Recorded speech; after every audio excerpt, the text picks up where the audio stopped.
Jadi cuek itu pangkal ikhlas.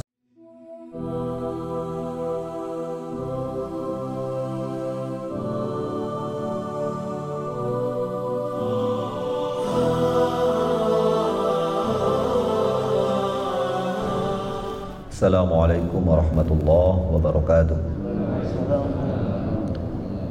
Alhamdulillahi rabbil alamin.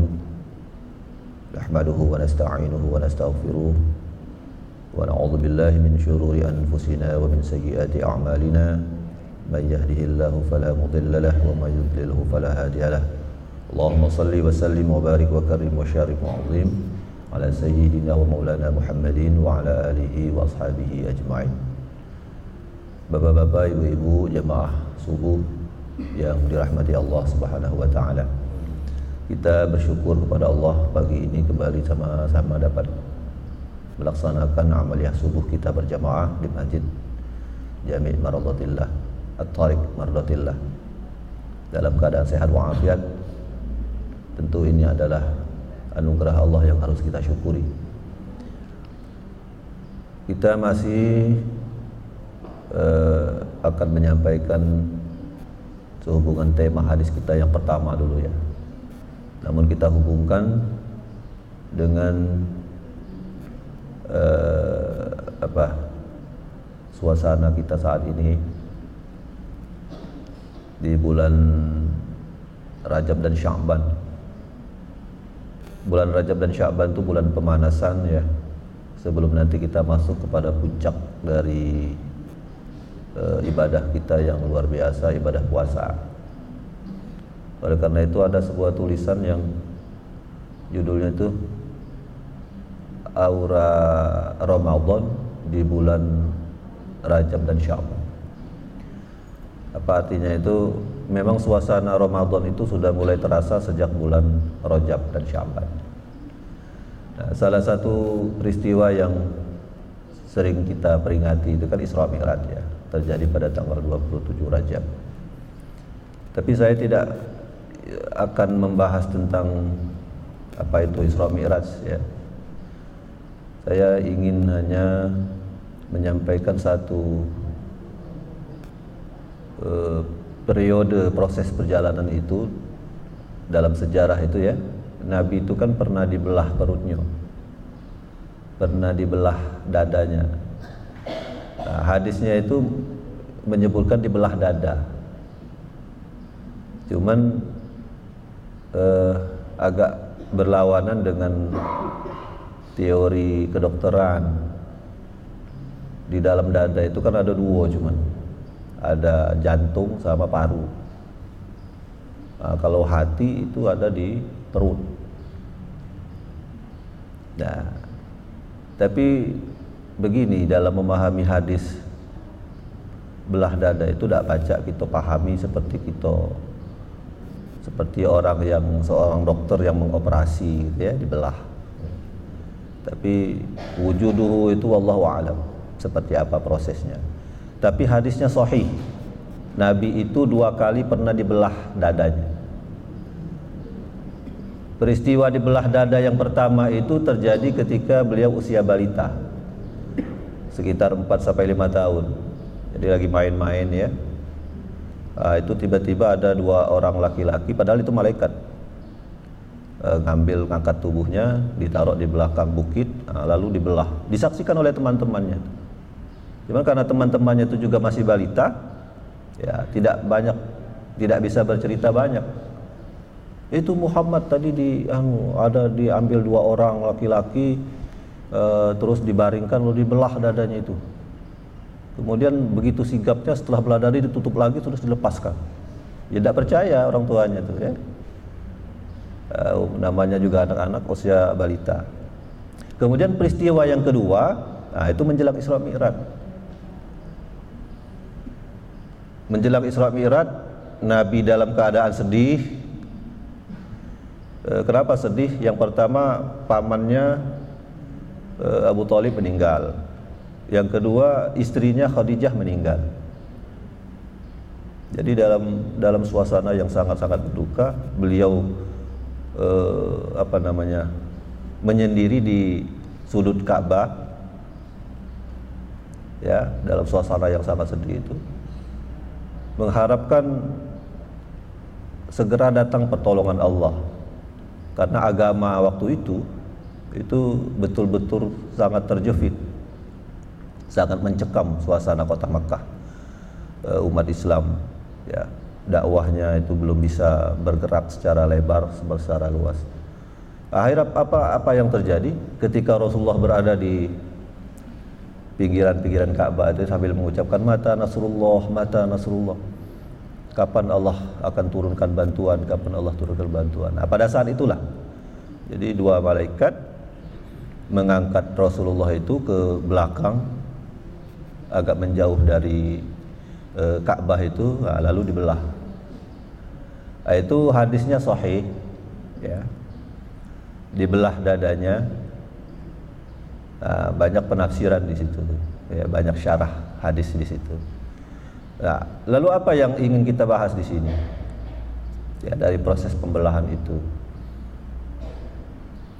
Proses pembelahan itu di dalam kitab tafsir, ya, yang menjelaskan hadis tentang perjalanan Isra Mi'raj itu, fungsinya apa?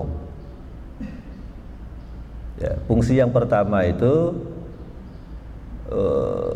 untuk menambah kapasitas, kemampuan daya tangkap, kecerdasan emosional, kecerdasan intelektualnya, dan kecerdasan spiritual. Jadi dibuat Rasulullah itu tambah pinter, tambah kuat, tambah hebat. Ibarat komputer itu, kalau dia harus menyimpan data yang banyak, maka harus ditambah memorinya.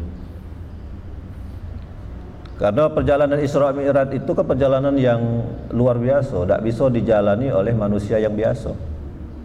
Nah, operasi itu, pembelahan dada Rasulullah itu sebenarnya nambah kapasitas daya tangkap Rasulullah.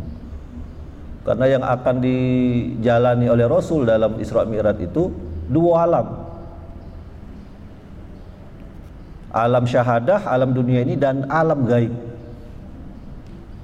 Makanya kita tahu kan dalam hadis yang sahih yang panjang itu, ketika sampai di Masjidil Aqsa, Nabi itu menjadi imam sholat, makmumnya para Nabi dan Rasul sebelum-sebelumnya.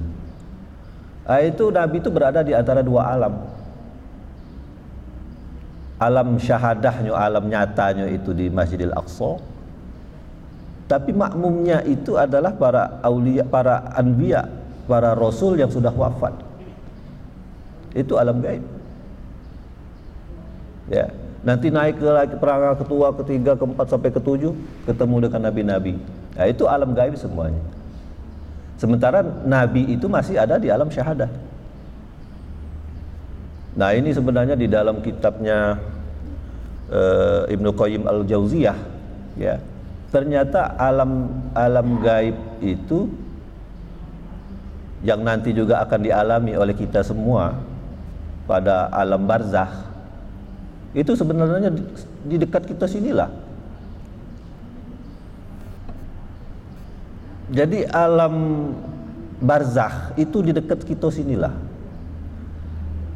berdampingan. Cuman karena kita masih berada di alam nyata, tidak bisa masuk alam barzakh, alam gaib. Ya. Nah, apa yang dilakukan oleh dua malaikat ketika membelah dadanya Rasulullah itu? Peristiwanya sama. Peristiwa pada waktu Rasulullah usia masih balita dengan usia beliau dewasa ketika mau berangkat Isra Mi'raj, peristiwanya sama. Ya. Oleh para ulama dikatakan itu pertama, ya, itu dibersihkan. Apa yang dibersihkan? Yang dibersihkan itu sifat-sifat kemanusiaan. Kenapa dibersihkan? Karena setiap manusia punya potensi untuk berbuat dosa. Kita ini semuanya punya potensi untuk melakukan kesalahan. Kenapa? Karena manusia. Kalau bukan manusia, mungkin tidak berbuat kesalahan, malaikat misalnya. Tapi yang namanya manusia itu pasti punya potensi untuk berbuat salah, yaitu manusia. Namanya saya al-insan, tidak? Al-insan itu artinya makhluk yang gampang lupa, dan ketika lupa berbuat dosa. Jadi kalau kita berbuat dosa, berbuat salah itu biasa, itu memang manusia namanya kita. Ya. Nah, itu yang dibersihkan tuh sifat-sifat kemanusiaannya Rasulullah yang bisa memungkinkan menyebabkan beliau melakukan dosa. Pada usia 5 tahun itu sudah mulai dibersihkan. Kenapa? Karena beliau dalam keadaan yatim piatu, cobaannya luar biasa besar, banyak masalah-masalah kehidupan yang beliau hadapi. Ya, masih dalam kandungan ayahnya sudah meninggal. Ya, beberapa tahun lahir ke dunia ibunya sudah meninggal. Jadi banyak pengalaman-pengalaman yang menyakitkan bagi Rasulullah. Mungkin kalau dialami oleh manusia biasa banyak yang tidak sanggup dan tidak kuat. Pada usia 11 tahun sudah menjadi pembisnis, dan itu bisnisnya levelnya internasional. Ya, ke luar negeri. Nah, itu proses yang pertama. Kemudian yang kedua, pada saat menjelang Isra Mi'raj itu tadi, ya, penambahan kapasitasnya itu. Kemudian dibersihkan jiwa Rasulullah itu. Nah, lalu sekarang apa yang dibersihkan itu?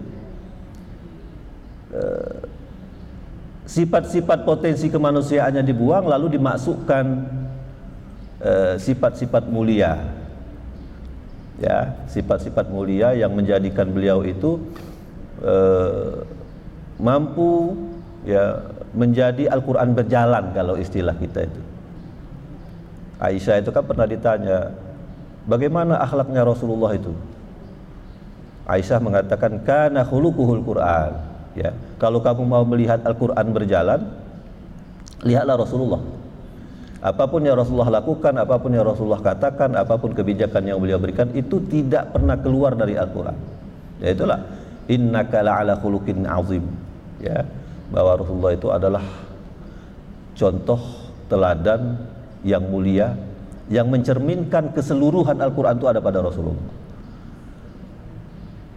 Nah, apa yang dimasukkan ke dalam diri Rasulullah itu 3 hal.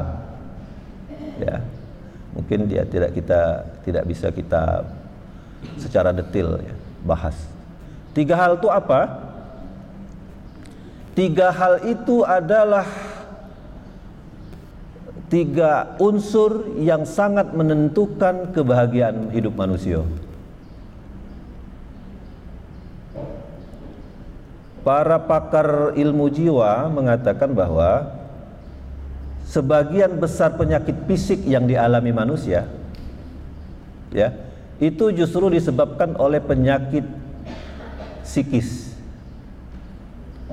Jadi penyakit kita tuh ada rematik, jantung, darah tinggi, ya, kemudian diabetes. Itu justru berdasarkan para ahli jiwa Islam, itu justru banyak disebabkan karena faktor kejiwaan. Jadi intinya penyakit fisik dipengaruhi oleh penyakit psikis. Penyakit badan itu justru dipengaruhi karena penyakit hati, ya, itu maksudnya. Ya.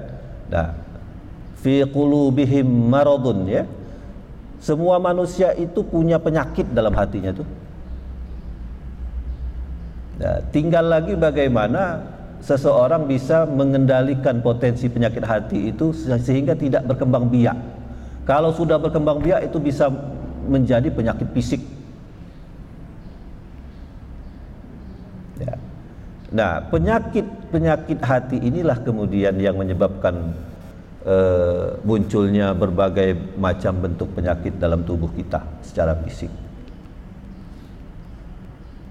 Oleh karena itu, 3 sifat inilah nanti yang Allah masukkan, ya, Allah tambahkan ke dalam dirinya Rasulullah SAW. Apa yang pertama? Yang pertama itu adalah ini yang terkait dengan hadis kita yang kemarin, masih berhubungan dengan hadis kita yang kemarin. Yang pertama itu adalah ikhlas dalam berbuat. Jadi keikhlasan yang Allah tanamkan di situ. Kemudian yang kedua, syukur terhadap nikmat. Yang ketiga, sabar terhadap musibah. Nah, itulah kunci hidup ini sebenarnya. Ya. Jadi ikhlas dalam berbuat, syukur dalam nikmat, sabar dalam musibah. Kalau ada orang yang merasa hidupnya gelisah, tertekan, dendam, marah, dan lain sebagainya, pasti masalahnya ada di tiga ini. Makanya tiga sifat ini itu dalam dunia psikologi Islam itu alat deteksi masalah gangguan jiwa. Ya, kita juga bisa nih dengan tiga sifat ini kita bisa mendeteksi gangguan yang terjadi pada kita. Kita sekarang lagi apa? Resah, gelisah, lagi takut, ya. Nah, tiga sifat ini yang alat deteksinya itu. Ikhlas tak kita dalam berbuat? Ya, kalau kita tidak ikhlas dalam berbuat, itu biasanya kecewa, dijamin kecewa. Kita sudah melakukan pekerjaan ini sebaik mungkin, tapi rasanya tidak dihargai. Ya, kita mengharapkan hasil perbuatan kita ini nanti punya nilai yang tinggi di mata manusia. Ternyata ketika ada manusia yang tidak memandangnya atau memandangnya sebelah mata, kita pasti kecewa dan di situ stres. Nah, itu kita bekerja dengan manusia. Bagaimana lagi kalau kita bekerja dengan Allah? Ya, kita merasa melakukan itu sudah sebaik mungkin, sebanyak mungkin dan sebesar mungkin, tapi ternyata Allah tidak menilai. Nah, itu akan memunculkan kecewaan. Oleh karena itulah ikhlas itu menjadi tongkat. Nah, hadis yang pertama kali kita sampaikan, innamal a'malu binniyat. Ya, bahwa keikhlasan itu memang urusan manusia dengan Tuhan langsung.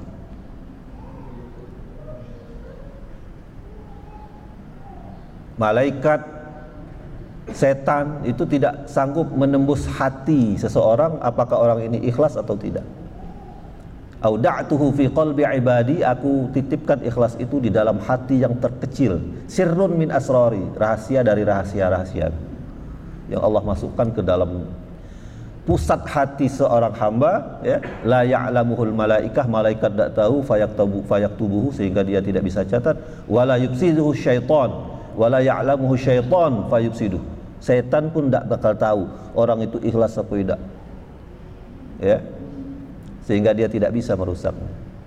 Nah, itu luar biasa. Oleh karena itu niat seseorang hanyalah urusan dia dengan Allah Subhanahu wa taala langsung. Makanya gampang gitu ya, kalau ada tergantung niat. Ada sesuatu yang tampaknya seperti sebuah kesalahan dalam beragama, ya, tapi ternyata itu dibangunnya atas niat yang benar, yang urusannya hanya dengan Allah. Akhirnya mudah dia mengatakan, ya tergantung niat saya. Kamu kan tidak tahu niat saya itu ada di dalam hati saya, biarlah urusan saya dengan Allah. Ya, ada sesuatu yang sering kita lihat sepertinya bertentangan dengan syariat, banyak tuh yang terjadi. Ya, tapi urusannya hanya niat yang melakukan dengan Allah Subhanahu wa taala langsung. Nah, itulah bagaimana potensi ikhlas itu luar biasa dalam kita beragama. Ya, dan itu penentu ketenangan kebahagiaan hidup kita. Cobalah bapak-bapak, ibu-ibu, ya, kita melakukan sesuatu, cuman melakukan sesuatu itu tidak ikhlas karena kita ada kepentingan dengan wong lain, pengen dipuji, ya tak? Pengen diakui wong. Ketika itu kita lakukan tapi kita tidak dipuji orang, tidak dilakukan orang, kecewa. Ya, jadi sumber kekecewaan dalam hidup ini ikhlas. Makanya kalau kita misalnya merasa galau, ya, kecewa rasanya. Kenapa saya kecewa? Ah, itu deteksi sendiri. Pasti karena tidak ikhlas. Kalau orang ikhlas itu cuek biasanya. Jadi cuek itu pangkal ikhlas sebenarnya. Kenapa? Karena dia tidak ada hubungan dengan manusia, tidak kate kepentingan dengan manusia. Ya, nak dimarah laju, nak dipuji laju, nak dicerca, nak dicaci, silahkan, tak kate urusan. Ya, jadi sepertinya orang ikhlas itu cuek. Karena urusan dia hanya dengan Tuhan, tidak berurusan dengan makhluk, tidak berurusan dengan manusia. Nah, kemudian yang kedua itu adalah syukur dalam nikmat. Kalau wong yang tidak bersyukur pasti kurang terus, merasa kurang terus, tidak pernah cukup hidup ini. Ya. Nah, kalau orang yang tidak bersyukur selalu melihat nikmat orang lain, nyingoknya ke pucuk terus, tidak pernah ke bawah. Kalau orang yang tidak pandai bersyukur selalu merasa dirinya rendah, tidak punya kepercayaan diri. Yang dipikirkan punya wong, punya dia tidak dipikir. Nah, inilah jahatnya wong yang tidak bersyukur itu ya. Makanya la in syakartum la azidannakum wa la in kafartum inna adzabi lasyadid. Tuhan benci betul dengan orang yang tidak syukur. Jadi tidak syukur itu atau kufur nikmat itu memang salah satu sifat yang Allah benci itu. Kenapa? Karena orang yang tidak syukur itu adalah dianggap orang yang tidak tahu diri. Makanya Tuhan betul-betul benci dengan orang yang tidak pandai bersyukur. Nah, dengan sifat atau sikap seseorang yang tidak bersyukur itu justru akan menjadi masalah bagi diri dia. Ya. Jadi yang dihitung, yang dipandang, yang dilihat itu selalu orang lain. Banyak itu dalam kehidupan masyarakat kita itu ya. Praktek ketidakbersyukuran itu justru berpengaruh pada sifat, pada sikap yang ditimbulkan. Orang lain dapat nikmat, justru dia yang kepanasan. Panjang pembahasannya. Ya. Nah, itulah syukur itu menjadi sumber masalah dalam hidup kita. Ya.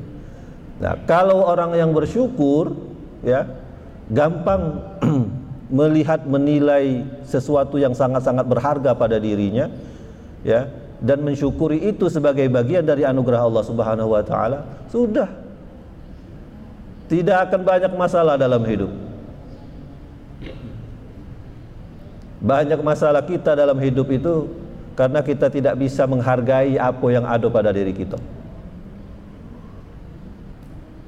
Yang kita hargai itu adalah hanya yang ada pada orang lain. Nah, itu yang bahaya. Ya. Nah, lalu apa syukur itu ya? Pernah kita kemukakan barangkali. Syukur itu adalah normalnya kegembiraan, kebahagiaan hati kita terhadap apa yang telah Allah berikan kepada kita dan kita merasa cukup dengan apa yang Allah berikan kepada kita. Itu syukur paling bawah tuh. Ya, standar syukur yang paling bawah. Ada tingkatan syukur yang paling bagus, yang paling tinggi itu disebut dengan syakur. Ya. Karena innahu min ibadina syakur. Afala uhibbu an akuna 'abdan syakura. Ya. Jadi di atas syukur itu ada syakur namanya. Kalau syukur itu hanya terhadap nikmat Allah. Ya, kalau dikasih nikmat, dikasih yang mengenakkan, nah itu disyukurinya. Tapi ternyata syakur itu lebih dari itu tingkatannya. Ketika seorang mensyukuri apapun yang Allah beri, tidak hanya berupa nikmat, tetapi berupa apapun yang Allah beri sama dia, dia syukuri. Nah, ini agak berat memang. Ya. Karena itu syakur itu sifatnya Allah. Kalau orang bersyukur terhadap nikmat itu biasa. Dan memang harus begitu kan? Terhadap nikmat yang Allah kasih ke kita kan kita harus syukur. Nah, yang luar biasa itu ternyata mensyukuri apapun yang Allah kasih sama dia, bukan hanya nikmat tetapi juga musibah atau hal-hal yang menyakitkan. Ya. Bala bencana yang Allah berikan sama dia, kalau dia yakini itu bersumber dan datangnya dari Allah, maka itu harus dia syukuri. Kalau syukur itu hanya terbatas kepada nikmat, tapi kalau syakur tidak terbatas hanya pada nikmat, tetapi apapun ya yang datangnya dari Allah, bukan hanya nikmat tetapi juga mungkin musibah, mungkin juga penyakit, mungkin juga peristiwa yang luar biasa yang terjadi pada dirinya yang kemudian menyebabkan kesusahan dalam hidupnya. Karena sebenarnya yang mengatakan baik atau buruk dalam hidup itu sebenarnya manusia sendiri.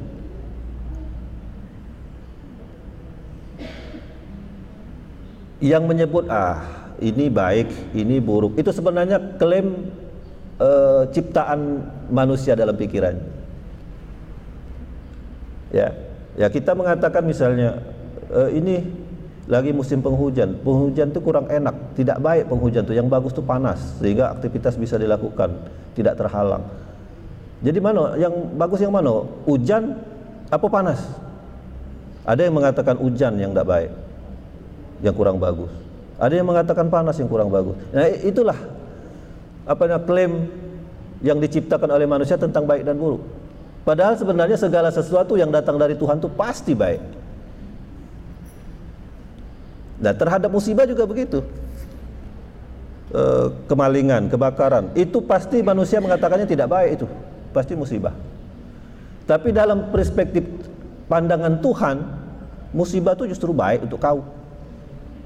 Kehilangan itu justru aku ciptakan untukmu, itu untuk kebaikanmu. Nah, ini yang agak kurang kita sadari sebenarnya. Ya, bagaimana perspektif Tuhan terhadap kita itu justru kita pahami salah dengan perspektif kita yang berbeda dengan perspektif Tuhan. Nah, ini pembahasan tentang sabar tadi, yang tetap syukur tadi.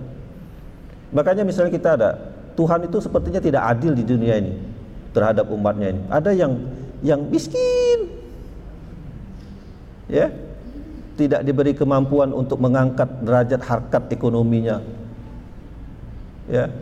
Kemudian ada di sebelahnya itu orang kaya, hartanya banyak, usahanya banyak, apapun yang dilakukan, yang diusahakan pasti berhasil. Sementara yang ini setiap kali berusaha pasti gagal. Nah seakan-akan kita melihat, iya Tuhan itu tidak adil, masa yang ini kaya, ya sekaya-kayanya, yang ini justru miskin semiskin-miskinnya. Ya. Jadi kita katakan yang kaya ini baik, yang miskin ini tidak baik. Itu siapa yang mengklaim? Kita sendiri sebenarnya mengklaim. Padahal Tuhan, keadilan Tuhan itu sudah dibagi begitu. Ini kaya aku ciptakan, yang ini miskin. Ya. Kalau dilihat dari perspektif hakikat kehidupan, justru yang miskin ini yang Allah sayang. Tidak banyak Allah beri ujian. Ya. Proses hisapnya nanti sedikit. Orang-orang yang miskin itu mohon maaf, kan sederhana sekali hidupnya. Nak mikirkan korupsi tidak, nak mikirkan mobil mewah tidak, nak memikirkan tanah banyak tidak. Yang dia pikirkan tuh hari ini makan apa tidak. Sudah di situlah. Ya, jadi hisapnya sedikit. Tidak adil Ustadz, itu kan di dunia kan tidak adil. Dia kan merasakan dunia ini kan dalam hitungan Tuhan tuh sangat segelintir, kecil sekali. Sangat sebentar sekali dunia ini. Jadi nikmat yang kita rasakan di dunia itu sedikit sekali sebenarnya kalau dihitung dari hitungan Allah tuh. Hidup kita yang sebentar ini kan hanya media untuk penentu kehidupan yang abadi yang nanti yang akan ada di akhirat nanti.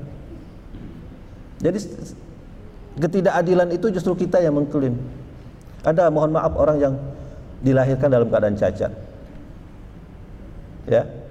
Kita mengatakan enggak, lemaknya yang cacat, dan cacat itu negatif bagi kita. Misalnya lahir dalam keadaan misalnya buta atau tidak sempurna tubuhnya, kita memandang itu tidak baik. Padahal Allah tuh ingin memudahkan prosesnya menuju kebahagiaan hidup yang hakiki di akhirat dengan ketidaksempurnaan itu.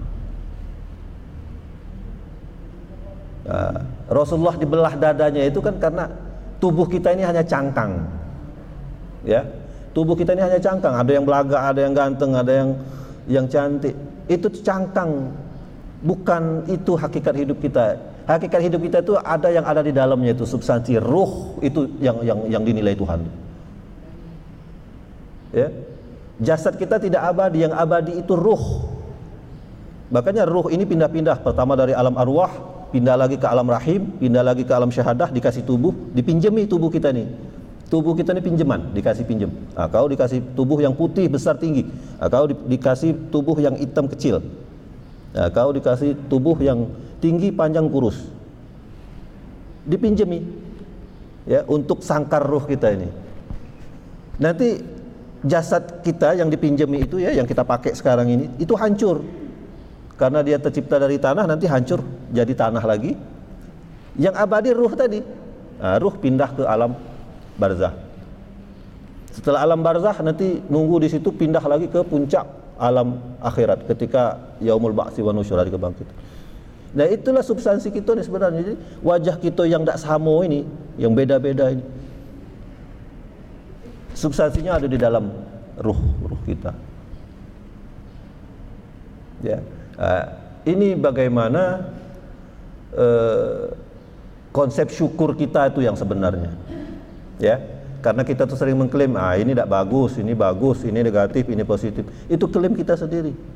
Karena kita tidak bisa memahami kehendak Tuhan dalam mengatur kehidupan. Kemudian yang terakhir itu adalah sabar dalam musibah. Ya, jadi ikhlas dalam beramal, syukur dalam nikmat, sabar dalam musibah.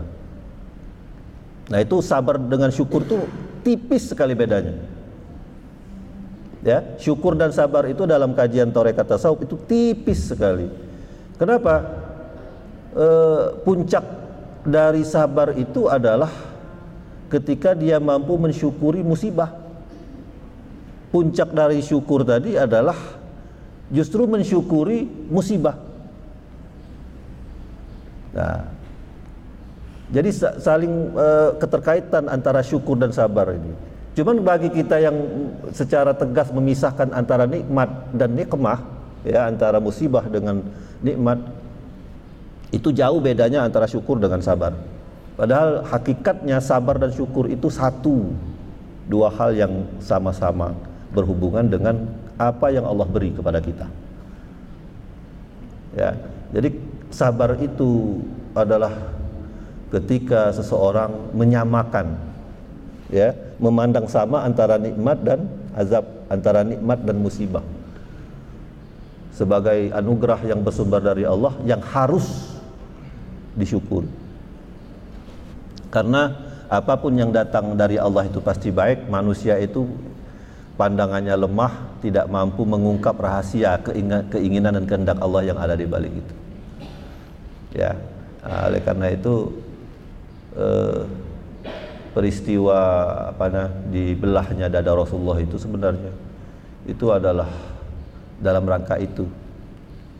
Nah, kalau kita ini tidak mungkin nak belah dado. Kalau belah dado itu pasti masang masang cincin, ya tak? Atau misalnya ada organ tulang yang patah nak dioperasi, ada daging tumbuh, itu paling itu, ya. Nah, oleh karena itu bagaimana caranya upaya kita untuk meningkatkan kadar, ya, ruhani kita tadi? Ya, salah satunya dengan obat hati yang dinyanyikan oleh siapa tuh, Opik tuh, ya, Tombo hati itu. Ada 5 perkara nih itu, ya. Itu sebenarnya hadis tuh. Obat hati. Apa antara lain? Selalu dekat dengan orang-orang soleh.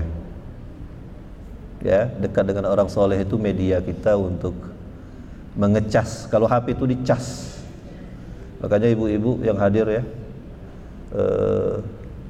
banyak-banyaklah kita berkumpul dengan orang-orang soleh. Karena dengan berkumpul dengan orang soleh itu akan dapat vibrasinya, itu dapat getaran. Nanti pindah kesolehan itu semakin banyak. Jadilah juga kita orang yang soleh. Ya, ibu-ibu tuh syarat masuk surganya tidak banyak, beda dengan bapak-bapak. Kalau bapak-bapak tuh banyak syaratnya masuk surga. Kalau ibu-ibu tuh cuma 4 syarat masuk surga. Ya, kalau dia sholat 5 waktu, puasa Ramadan, taat sama suaminya, pandai menjaga dirinya, sudah. Iza shallatil mar'atu khamsaha wa shamat syahraha wa hafizat farjaha wa ata'at ba'laha. Ya, sholat 5 waktu, puasa, ya, taat suaminya, kemudian pandai menjaga kehormatannya. Sudah 4 itu baik ibu-ibu ya. Udkhuli min ayyi abwabil jannati syi'ti. Nanti silakan masuk dari pintu surga mana. Cuman catatannya wa zaujuha radin anha, tapi suaminya harus ridho sama istrinya. Jadi yang dicari oleh istri itu adalah ridho suami. Kalau suaminya ridho, sudah itu yang 4 tadi itu sudah jadi tiket resmi itu, sudah silakan masuk. Kalau bapak-bapak ini banyak beban yang ditanggung oleh bapak-bapak itu banyak ya. Bahkan kesolehan anak-anaknya, kesolehan istrinya, kesolehan keluarganya itu juga menjadi bagian tanggung jawab dari seorang bapak-bapak. Oleh karena itu memang banyak yang harus dipahami dan dipelajari oleh kami kaum laki-laki ini ya, dalam menjalankan perintah Allah Subhanahu wa taala. Ya, saya kira itu yang bisa saya sampaikan ya, mudah-mudahan ada manfaatnya bagi kita semua ya. Mungkin ada pertanyaan atau gimana? Atau sudah habis waktunya? Ya, terus kalau ada yang nak tanya.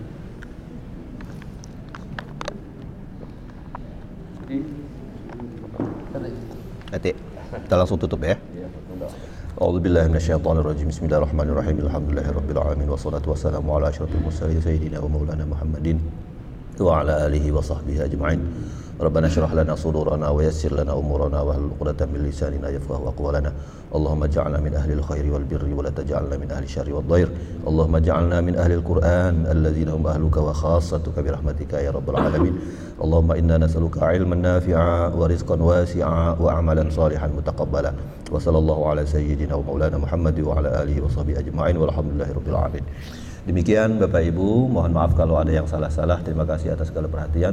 Terima kasih juga kepada segenap pengurus Masjid At-Thariq Muhdathillah. Demikian yang dapat saya sampaikan. Assalamualaikum warahmatullahi wabarakatuh.